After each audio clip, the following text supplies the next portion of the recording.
do we feed the world in a fair, sustainable and healthy way when the world population rises to 10 billion people in 2050? That is the question we pose to high school students in the Netherlands and Spain. Today, these students will get the chance to share their ideas about food security issues with experts and other students. A warm welcome to everybody, the high school students, but also their teachers and parents. I also want to welcome our experts that will join the students at discussions at roundtables and the other guests. My name is Mirjam Troost. I am the coordinator of Wageningen Youth Institute. Next to me at this desk, you see Dennis Vlegels and Chantal Hoeve, former participants of Wageningen Youth Institute and now studying at Wageningen University. Wageningen Youth Institute is a program of Wageningen University in collaboration with the World Food Prize Foundation in the United States, aiming to inspire youth in food security issues. The World Food Prize Foundation was founded by Norman Borlaug, a name that you will hear more today. Norman Borlaug won the Nobel Prize of Peace in 1970 for the excellent work that he did to feed the world. So, what will we do today? Until 1:45, you can join our live talk show, and then we will have a short break. At 2 o'clock, we will start with the roundtable discussions of students and experts.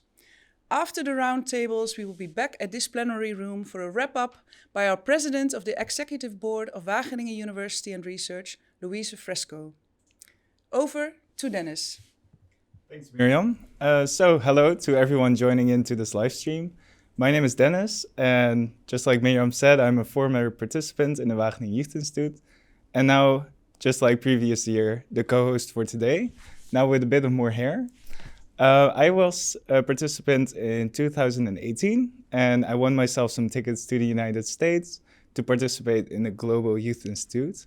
I am, like many others who participated in our previous youth institutes, a Borlaug Scholar.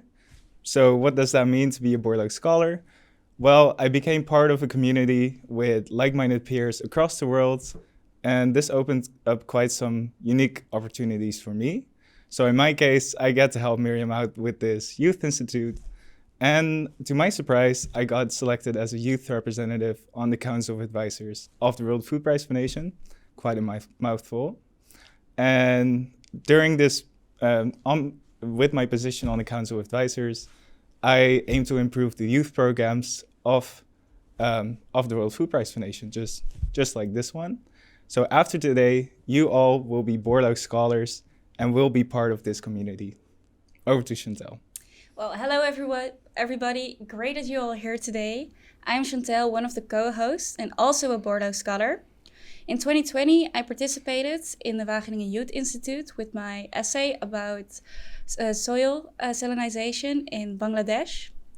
Now I study plant sciences at Wageningen University, which I really enjoy doing. Participating in this competition as a high school student was nerve-wracking, but mostly really fun and also exciting.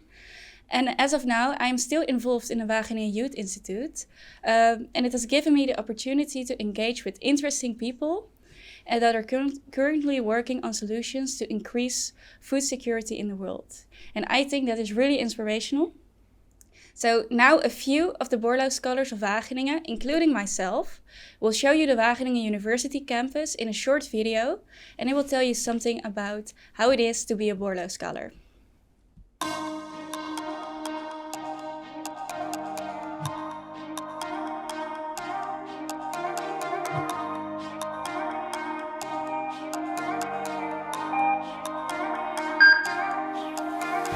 Let's show you around at Wageningen campus. Wageningen University and Research offers 19 bachelor programs in English and in Dutch, hosting over 12,000 students.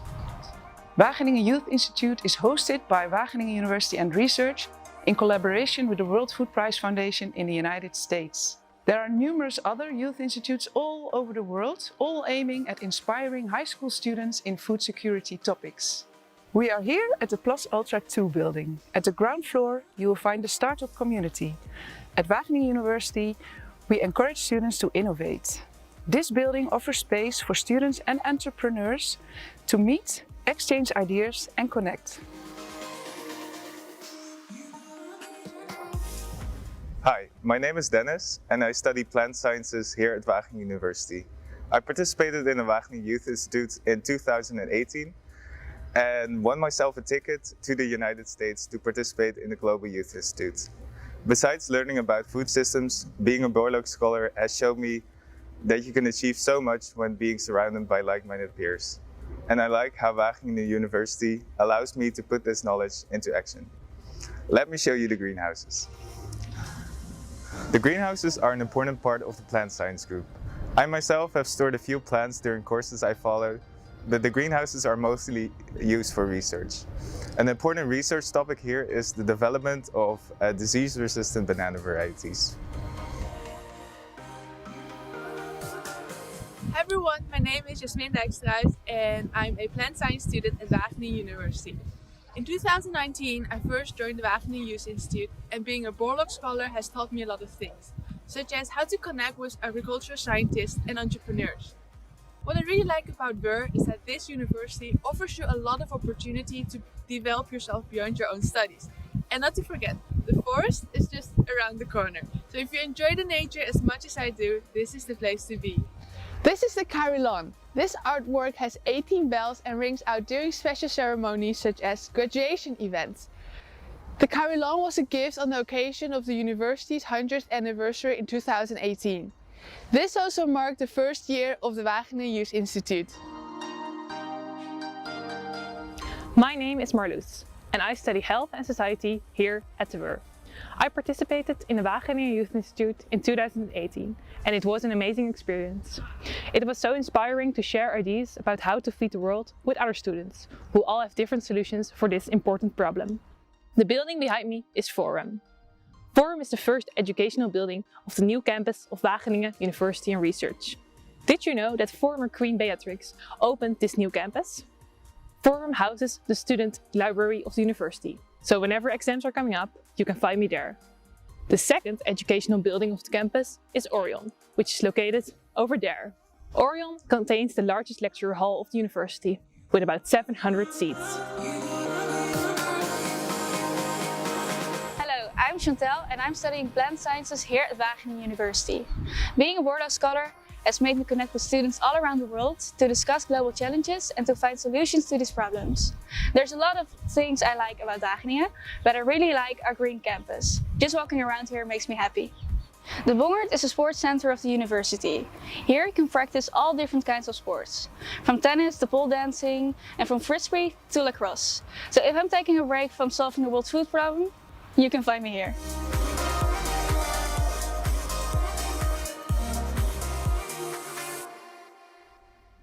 We gave you a glimpse of the Wageningen campus. Once things will settle down in the world, we hope to invite you to our campus for real. So, our next speaker, well, actually our first speaker, is up very early today, as she is calling in from the United States. I would like to welcome Morgan Day. Morgan is the Director of Global Youth Programs and Partnerships of the World Food Prize Foundation, and she has been very supportive of our Youth Institute, which is actually our first in Europe. So Morgan, the floor is yours. Dennis, thank you so much. And to all of our partners at Wageningen, I am so happy to be joining you today for this wonderful event. Today, we are considering what our roles are in tackling some of the world's biggest challenges in global agriculture and food security, poverty, and so much more. But I want to start by introducing you to one of my personal heroes. If we can pull up my slides for everyone, that would be great. So this is one of my favorite quotes. Food is the moral right of all who are born into this world. Now, if you've been paying attention so far, you might be able to guess, but how many of you recognize this man who said this quote? Who do you think this good-looking guy is holding the wheat? If you guessed Norman Borlaug, you would be right. This is Dr. Norman Borlaug, and he saved more lives than any person who has ever lived. He was a farmer, a scientist, a plant breeder, and a pathologist, and he's known as the father of the Green Revolution. It's estimated that over 1 billion lives were saved from starvation by the agricultural discoveries he made. Next slide. For this, in 1970, Dr. Borlaug won the Nobel Peace Prize. Despite his incredible contributions to science, the advances he'd made in plant breeding, the development of miracle wheat varieties that doubled and tripled agricultural production around the world, he was awarded the prize for saving the lives of over 1 billion people. It was his humanitarian impact that the Nobel Committee focused on. And in doing so, they stated, quote, "Where there is hunger and human suffering in the world, there can never be peace." Very important words for us to consider today. Food has the power to bring about incredible change. After winning the Nobel Prize, Dr. Borlaug challenged the Nobel Committee to create a new prize for food and agriculture, a way to recognize the critical work and solutions that would be needed in the future. The Nobel Committee told Norm that they wouldn't do it, so he took it on himself to create the World Food Prize Foundation. Next slide. Our mission is to elevate innovation and inspire action to sustainably increase the quality, quantity, and availability of food for all.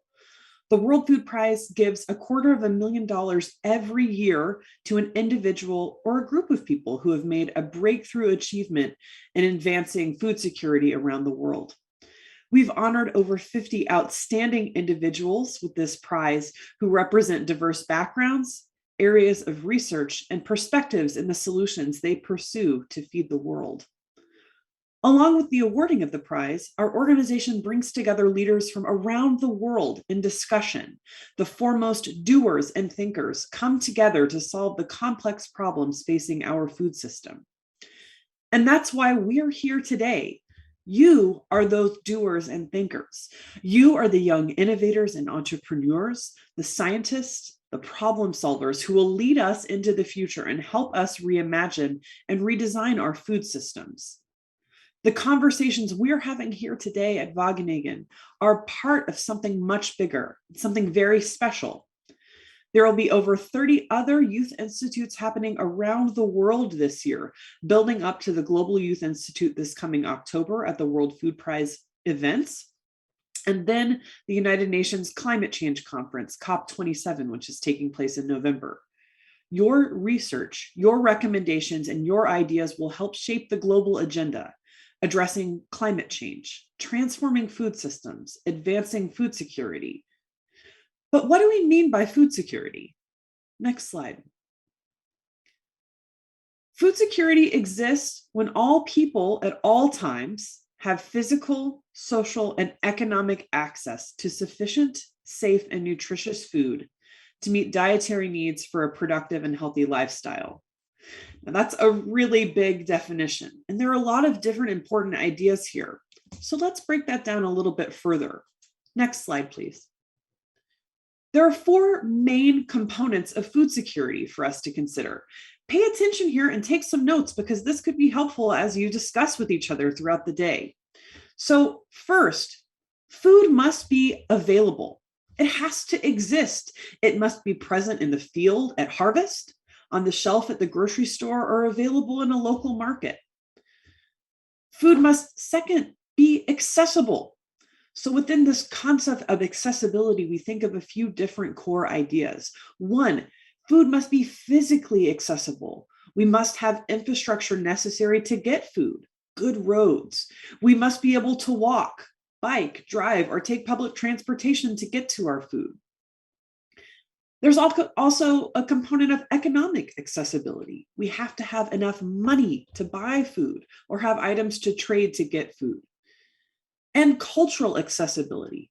Almost every culture around the world has some rules, some written and some that are just understood practices that determine what food is and what we are allowed to eat.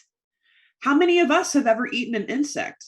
Probably more than what would have been the answer over a year ago or so. But in many cultures around the world, insects are a part of diets. For some in Europe, though, if crickets were the only thing available, many people would say that they didn't have food to eat, right? So food has to be understood as something that we can eat, as a part of the rules that we make. Many religions around that have strict rules around what can be eaten, how it's prepared.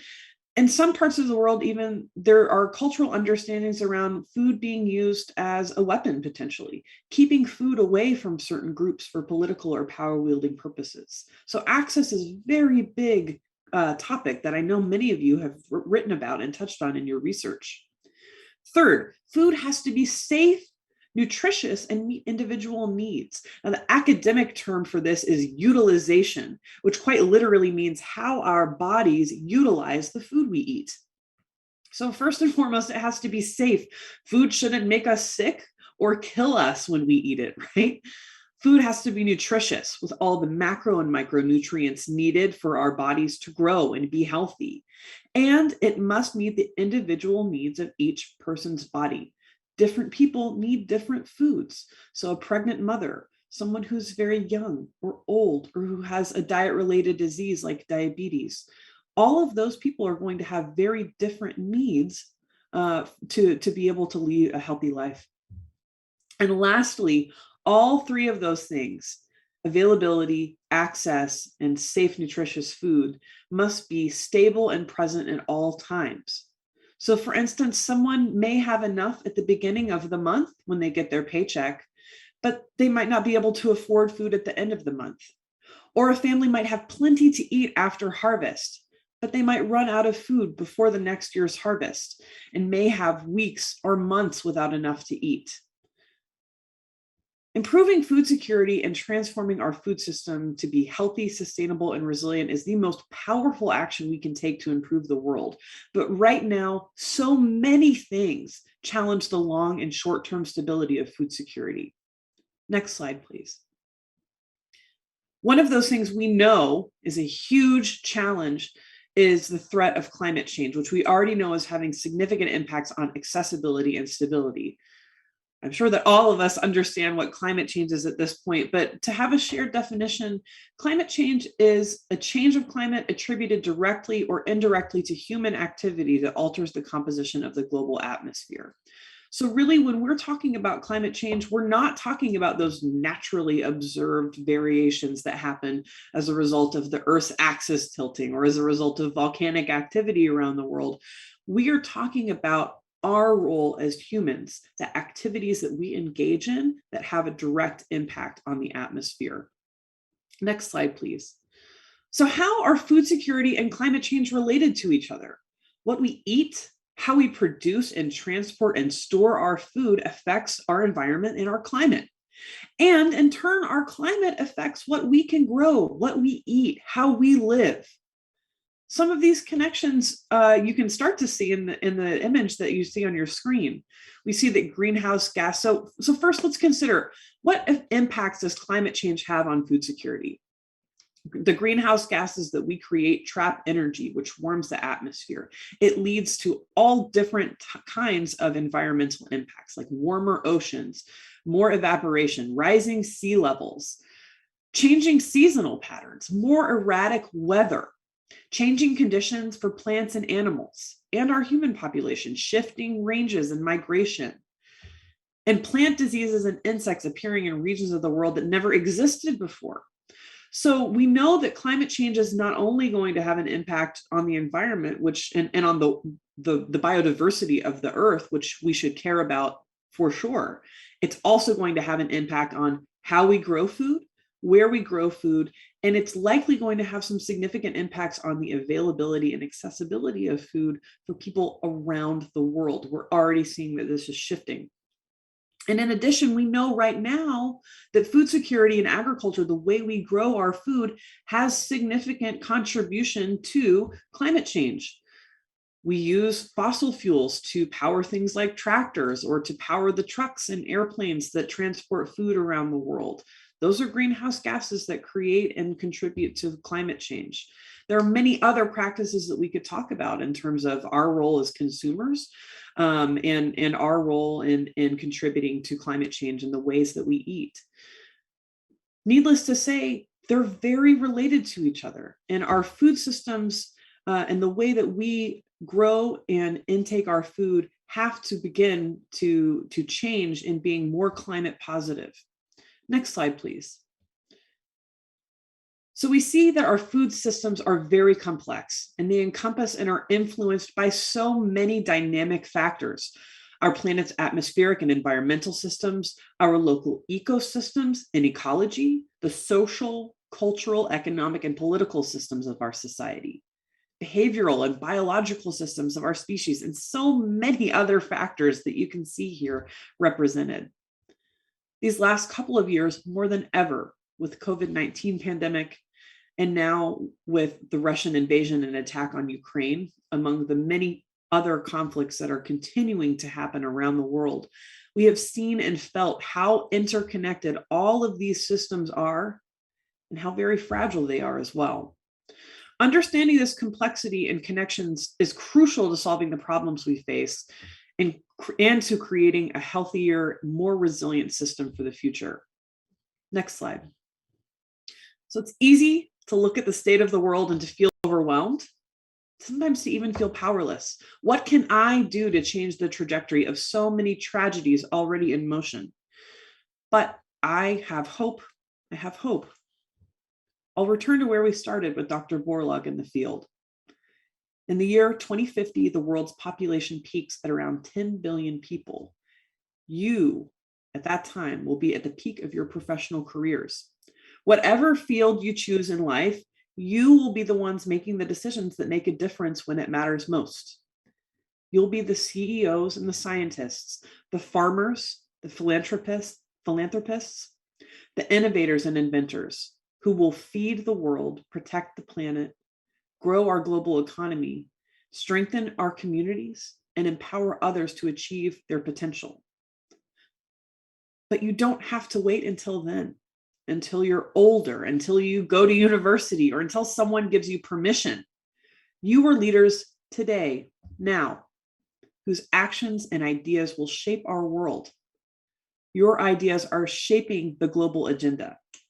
Cannot wait to hear your presentations today. I had such joy in reading over your papers, and I'm so excited to be joining here again for the Wageningen Youth Institute. Thank you so much for having me, and I look forward to the proceedings for the rest of the day. Thank you, Morgan. Thank you very much for telling us more about the World Food Prize Foundation, its laureates, and the topic of food security. And also, I want to thank you for offering all these great opportunities to youth from the World Food Prize Foundation. As you said before, you read some of the essays. Morgan will stay with us for the rest of the program. She will be the expert in Roundtable 3. So very happy to have you, Morgan. And Morgan will not do that alone. There will be a second expert in Roundtable 3, and I would like to introduce her right now. That's Raghda El Halawani. Raghda is an award-winning journalist and project manager. She has extensive experience in growing social businesses into financial sustainability and measured impact. Actually, Raghda is the co-founder of the Rebel Box that we have sent out to participants, and we have some of the products right here. She will tell you more about it. And she will also dig deeper into her other company, Forward 43. That's a marketplace for matching green supplies with manufacturers. For all of the participants, please post questions in the chat. Dennis will moderate later on. And we will really like to have some of the questions that we can ask to Raghda after her presentation. And we are also interested if you tasted some of the products, and if you liked it or not, and if you thought it was, what you thought about the purpose that were on the cards. So Raghda, we are very happy to have you here, and please, the floor is yours. Thanks so much, Miriam. Thanks for having us for the second year. Indeed, Morgan, your words really resonated with us about taking in our hands the idea of rethinking our consumerism and also our impact in the world. In the early days of the pandemic, and a few glasses of wine later, together, me and my co-founder, Linda, we're good friends, and we had a lot of discussion about really rethinking the way that we consume, and also looking around of working for the past 10 years with social entrepreneurs around the world, especially women. How can we help that in our daily life? I grew up actually Dubai. Sadly, it's the highest country that does waste per capita. So I grew up with a different perspective of consumerism, and I really challenged myself. So both of us, we looked at our cupboards, our kitchen, our household, and we tried to think if we would replace some of the products that we use on a daily life by endorsing homegrown products and entrepreneurs who really challenging the game and helping monitoring also our footprint. So we did that exercise, and it's led us to the Rebel Box, and hopefully some of you already have it. And I will do a small demonstration. So this is our Rebel Box, and so we started actually by thinking about some of our favorite products and how can we be better consumers in them. And we have a slideshow, let's say, to explain a bit. And I will start with the first one. So yeah, I grew up in the Middle East, so we are big fans of tea. So that's the next slide is the Wilderland. So I'm a tea drinker, coffee drinker too. So we will come to that. So that is really the first product that we thought about, and we found this amazing partner that's Wilderland. These are actually Dutch plants that they dry out and make delicious different flavors of tea out of it. It's 100% organic. It almost grew up in the side of the streets, actually, in many cities in the Netherlands. It uses it does not have sprays on it. It endorses also the organic farming, and it's a degradable, recyclable packaging, and it's really one of my own personal favorite products. That's in the next slide. You can find it. That is the Wilderland. That is the one that you guys have. Highly recommended. Another one is actually what we found out doing laundry. So really looked at our products at home, and one of the like detergents, actually half of it is made of water. That is also why they use bigger packaging. They use a lot of plastics. So we thought about how could we use a rebellious product to replace that, and we found out that wash nuts, and this is in the next slide, wash nuts, and you can find it also in your packaging. It's actually a natural way of cleansing. So the fats of the wash nut dissolves with the laundry and creates a fresh and a nice smell without actually using detergents at all. You could just put it from the package in your washing machine to replace detergent, because the Dutch household uses 7,600 liters per year of detergent. So this could be replaced together with the plastic and the detergent itself with something that is fresh and smells great, but also good for the environment. And that's wash nuts. You can find it in the next slide. And that's the one. So you can easily use it and it dissolves with your laundry. The third product in the next slide, it is also one of my own favorites. It's called Duffy, and it's a really an awesome story. It's started by two rebellious entrepreneurs, Rafa and Tamar. They are really among also good friends of ours. They are Syrian refugees who came to the Netherlands in 2015 during the refugees crisis from Syria. But they actually met each other on a Facebook group. They're a couple, but before that, they were in Turkey in a refugees Facebook group that is explaining how can they use their talents and how could they find job opportunities or even create their own. And Rafa and Tamer started talking to each other and discussing some business ideas before they became a couple, actually, and they started thinking about making Duffy. Duffy is made out of dates, Some of you might know the delicious dates, and it's a big part of the culture in the Middle East as well. They thought about drying it and grinding it and making non-caffeinated coffee out of it. And when they settled in the Netherlands, this is the first thing that they did, really, with the difficulties, of course, of settling in a new country. They really wanted to contribute positively to societies and really taking something from their own culture into being. So that's really a delicious coffee and also great support to a homegrown product, 100% organic at the same time. So that's also, so next slide. Explaining this as well, because we don't have the right origins this year, but it's also a good story to tell, and an important one. That is a production that started with the female farmers in India.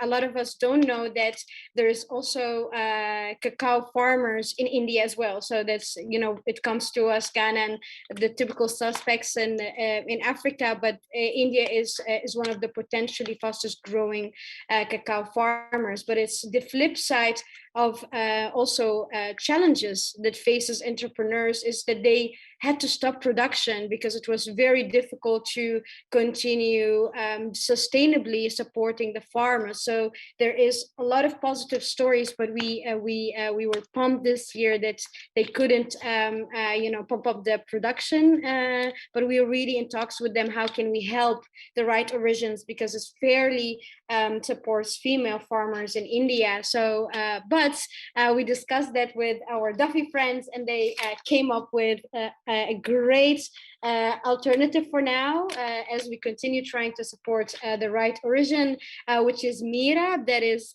date infused chocolate bites so they turn it into coffee, and they turn it also into sweet chocolate bites as well. So this is what you have for this year's edition in your box, but it's also, that's a great story to understand that it doesn't go without the challenge that's supporting really sustainable entrepreneur. Another product in the next slides that we have is actually the unwasted solid soap. That is the green cards. That's next slide.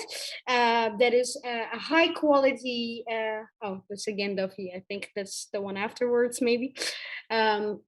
Yes, this is the one. So this amazing soap that is for hands, for body. It's a circular soap because it's made out of a degradable coffee ground. So this is used coffee. It's repurposed into a soap, but also orange peel. It smells amazing. So you can find a little bit the dots of the orange peel together with the grounded coffee. And this is, so when it's dissolved, it's really using ingredients that would have otherwise went to waste. It's a great soap, one of my own favorite. It's for different body type. And it also gives back to the farmers who grew the oranges, and at the same time for coffee growers. So it's a really circular, it's round, but it's a circular soap as well. I come to the next slide, which is has also one of my ultimate favorite products, and this is my co-founder Linda Klinder passion project, and also turned into full-time job. That is the Kumasi drink, and many of you maybe have heard of it, and especially hopefully tasted it.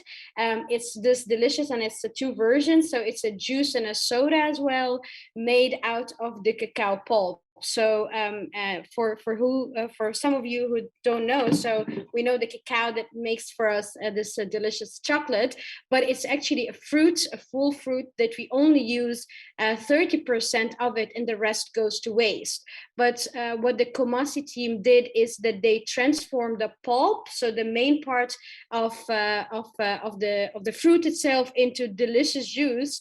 Surprisingly, I thought it's going to be a chocolatey color, but it's actually more transparent and fresh, taking away from really wasting this pulp, almost 70% of it. This treats fairly the farmers. It brings back development into different parts of Ghana, Kumasi, and other areas. And a small tip for you that I also discovered is you can make great cocktails also out of it if you mix it also with white wine. So we were experimenting of how to make this even more fun, and it's a very fresh juice. You will find information about the products in the small rubber box cards that you have in there. And before I take, of course, questions, I would love for all of us to do this exercise really at home. You know, let's take a look at our cupboards. Let's take a look at our household items. Start by ourselves and ask ourselves a certain, you know, like a very easy question. Could I find still a very awesome alternative to this? Could I look around in my own city? Most of these products either comes from Utrecht region, where me and Linda used to be based, or from the Netherlands, you know, really trying to support awesome entrepreneurs around us. So if all of us do this exercise, I'm sure that we can come up with so many rebel boxes out there. So yeah, enjoy, and you can get more information about us. We are on Instagram and of course available online also to deliver this to you. Thanks again, Miriam and the whole team for giving us this opportunity to present our products and have this important conversation together. Thank you so much, Rachta. We actually have a question in the chat from Morgan. So her question is, how do you take these amazing ideas from an idea and put them into action? It's a very good question indeed, and it's there is not an you know, like a direct way to do so. So as a start, become aware, let's say, of the possibilities around us, and the frustration actually and the opportunity came that we know so many amazing social entrepreneurs around, but the downside that they are not known to other people. So the idea is to also start with something that you're super passionate about yourself, that try to bring some team, some partners around you that really believe in the core of the idea. And there is a lot of, you know, as I saw also with the Wageningen University or the Youth Institute, there's a lot of incubators, supporters to take your idea to the next level. But I would say two things: choose something that you're super passionate about, and get closer to people who share the same passion and willing to take it with you to the next level. Could be partners, could be incubator, could be institutions, and don't be afraid to try something and learn from it. Great, awesome. Thanks so much, Rachta. Thanks for introducing yourself and your company. So now we'll go on about introducing the other experts. We have 4 more of them. So Chantel, will you kick it off? Yeah, now we will introduce the experts who will be at the roundtable sessions that will start at 2 p.m. During these roundtables, the participating students will introduce their solutions to global food insecurity issues. And you've already met Rachta and Morgan, so we will start by introducing Maaike Groot. Maaike Groot currently works as Manager Public Affairs at East West Seeds, a company that develops tropical vegetable seeds that help farmers grow better crops. However, Maaike is also the daughter of Simon Groot, a seedsman who won the World Food Prize in 2019. Hello Maaike, we are very excited to have you here today. And I have a question for you. What are you most proud of in your career? Thank you, Chantel. Same here. I'm really excited to be here. I find this one of the most inspiring events of the year. An easy one, what I'm proud of. Morgan told you before about the World Food Prize. You introduced me by talking about my father, Simon Groot. I still recall that moment, October 2019, when when he went up to the stage in Des Moines to receive that prestigious World Food Prize award. And he was standing there surrounded by world leaders and people applauding. And he was looking so happy after working on his big mission for 40 years to build East West Seed. And he was acknowledged for his work on basically lifting about 20 million smaller farmers out of poverty and making sure that about 200 million consumers had better access to nutritious vegetables. But to be frank, what excites me maybe even more is when I see the impact of the work of East West Seed. For example, when I traveled around the world, I was in Uganda a few weeks ago, very exciting. And I saw our teams who work with farmers, smallholder farmers, and they were training farmers in the dry season. So it's a tough time in the year, but they were working next to a river and they were able to grow tomato plants on their land. And they told me how they were able to increase their income and that they were an inspiration to their neighbors, and that other farmers started copying their ways of working, also started working with quality seeds. And the immense pride on that farmer's face, and also on my colleagues who were there, who had helped him grow in that journey, was immense. So, yeah. Thank you, Maaike. That is really amazing to hear.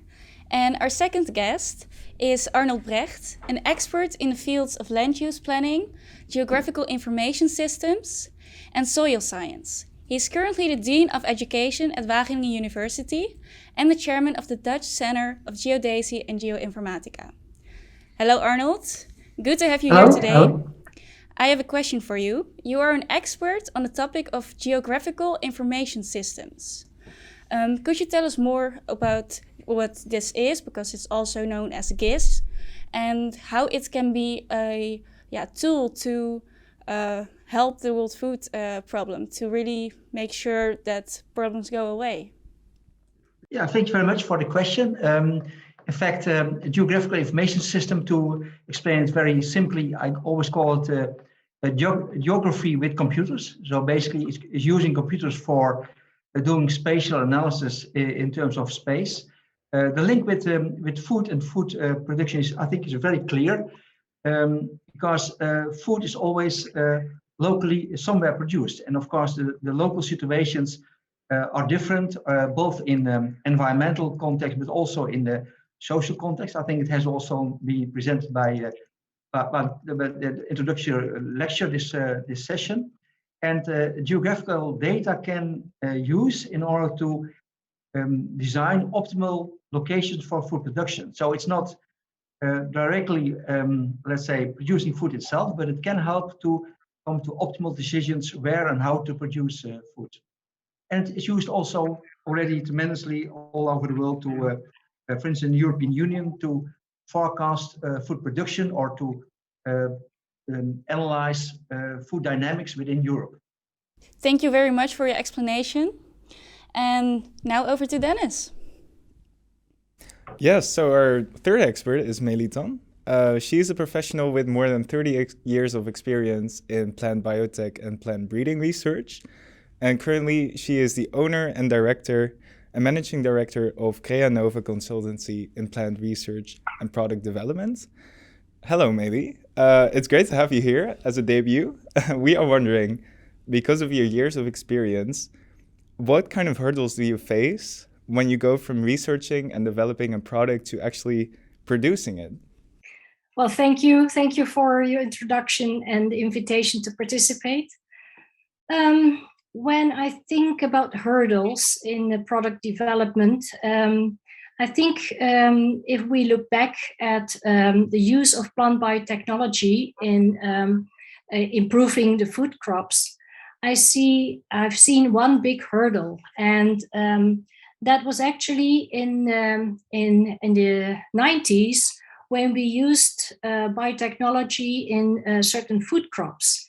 And the first products that came to the market was actually not aimed at consumer benefits, but more at growers' benefits. For instance, like herbicide-resistant crops. And of course, that did not really excite the consumers, and also the communication was quite poor. In those days, the scientists as well as the companies who put the products on the market did not realize how important communication was. And I think that made the consumers and the public acceptance a bit, let's say, skeptical. And also there was not a good acceptance of those products. And I think what we learned from that is that we as scientists and also the companies should be aware of the socio-economical and environmental impact of using those technologies, and especially when it's about food crops. We really have to be able to communicate in a very clear and transparent way about advantages, disadvantages, but also the risk of it. And I think that will certainly help to get a broader acceptance for those kind of novel products. And I hope, and I'm sure that the coming generation are more aware of that. And I'm really happy if they could improve that as well. Thank you, Mary. Thank you. It's always inspiring to hear stories from times that I wasn't even born yet. So it's really great to hear. Thanks. Hope you have a good time at your roundtable session. And then our last expert is Jeroen Baas. He works at East West Seed in Thailand and is the global sales in the global sales and marketing team. He has research experience in research and development, seed production, farm management, and processing. And Jeroen has worked all over the world with a focus on the tropical regions. Hello, Jeroen. Good to have you here. Our question for you is, what kind of food security issues do you see in Thailand? Yeah, thank you for your question, and good day to everybody. I think in Thailand, the availability of food is pretty good. There's a climate where we can produce year-round. Plenty of good food in all the markets, in the shops. The challenges that people face here, I think, is now that the purchasing power of a lot of people is reduced because of the increase in prices. We see that fertilizer, fuel, all kinds of other inputs are rising. So farmers have higher production costs. That comes also to the consumers. So that endangers the food security.